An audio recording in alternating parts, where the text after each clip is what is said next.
Kenapa dalam kalimat Iqra bismi rabbik ini tidak dihilangkan? Padahal mudah dalam tulisan mushaf ini dihilangkan, sambungkan ke sini. Untuk menunjuk peristiwa bahwa saat Nabi pertama belajar, itu butuh proses. Baca, tidak bisa baca. Baca, tidak bisa baca. Tapi sepanjang apapun proses, kalau dilakukan karena Allah, maka Allah akan mempercepat pemudahan, pemahaman-pemahaman yang mungkin awalnya sulit untuk dirasakan.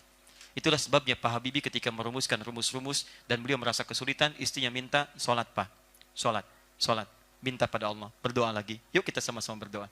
Ketika mendekat kepada Allah, maka turunlah sesuatu dalam nilai kemudahan dalam kehidupannya.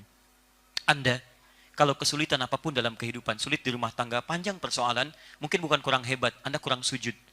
Coba hamparkan sajadah, menghadap kepada Allah, dua-duanya bermohon, minta solusi. Iyurida islaha yuwaffiqillahu bainahuma. Kalau keduanya punya niat baik, Allah akan pertemukan dalam nilai kebaikan. Anda di pekerjaan kesulitan panjang prosesnya. Mungkin bukan karena kurang ikhtiar, tapi Anda kurang dekat dengan Allah Subhanahu wa taala. Bukankah Allah pemilik rezeki yang punya solusi? Anda dekati Allah, lebih mudah bagi Allah untuk memberikan Anda segalanya. Nah ini, pertama, kalau memang Anda ingin dimudahkan dari segala hal yang masuk ingin dipelajari, ingin dihafalkan, maka lakukan semuanya karena Allah. Maka saat Nabi mendapatkan itu, tiba-tiba beliau ingin menggunakan kekuatan ingatannya untuk menghafal ayat Quran. Ingin digunakan. Turun tiba-tiba Quran surah 75, ayat ke-16 sampai 18. Lihat kalimatnya.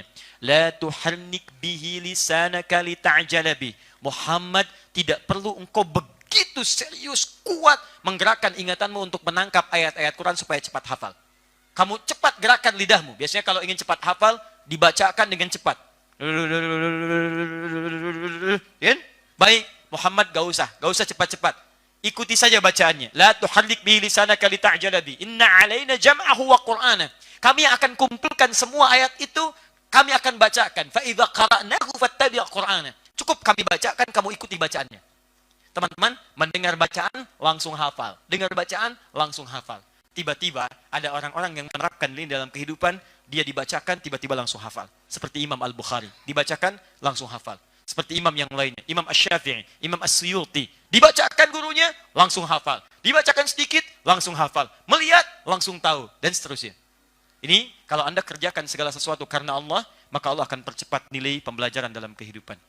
Saya tanya pada teman-teman mahasiswa yang ada di sini, Anda belajar supaya dapat pekerjaan atau supaya Allah ridho dengan pembelajaran Anda? Ayo ngaku. Anda belajar supaya dapat ijazah atau supaya mendapatkan ridho Allah? Ridho Allah. Alhamdulillah. Ya, nggak sama dengan kemarin. Cek. Ya, saya katakan pada Anda, ayo mulai rubah cara berpikir kita. Cara pandang kita berubah, maka kemuliaan didapatkan. Teruskan. Nah, jadi pertama, kalau Anda ingin siapkan anak-anak Anda atau Anda sendiri jadi sesuatu berguna di masa depan, maka mulai hari ini, ayo rubah cara berpikir kita, lakukan semua karena Allah. Maka Allah akan menjaga kita. Ingat teman-teman, ulama yang baik bukan cuma pintar. Sekarang Anda mau jadi pintar, banyak. Orang Jerman banyak yang pintar. Maaf, di Belanda banyak yang pintar. Bahkan kadang-kadang mengamati sesuatu, tangan kanannya menulis, tangan kirinya menggambar. Sudah ada gitu. Jadi teman-teman sekalian, yang paling menarik adalah yang pintar yang diisi dengan nilai kebaikan. Ingat ayat keduanya tadi waktu saya terangkan. Dia pintar juga baik. Anda dekat dengan Allah, kepintaran dipercepat, kebaikan ditumbuhkan. Itu yang kita butuhkan. Setelah itu pindah ke Quran surah 58 ayat 11. Perhatikan cara belajarnya ya, perhatikan. Nanti saya tunjukkan bukti-buktinya dari orang di masa lalu.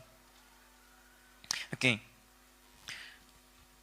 Ya ayyuhalladzina amanu idza qila lakum tafassahu fil majalis fafsahu yafsahillah. Ya. Teruskan sampai ke ujung ayatnya, yarfa'illahu alladzina amanu minkum walladzina utul ilma darajat. Secara singkat, ayat ini memberi gambaran kalau Anda melakukan sesuatu karena Allah, bukan hanya pengetahuan yang bertambah, tapi iman pun mesti meningkat.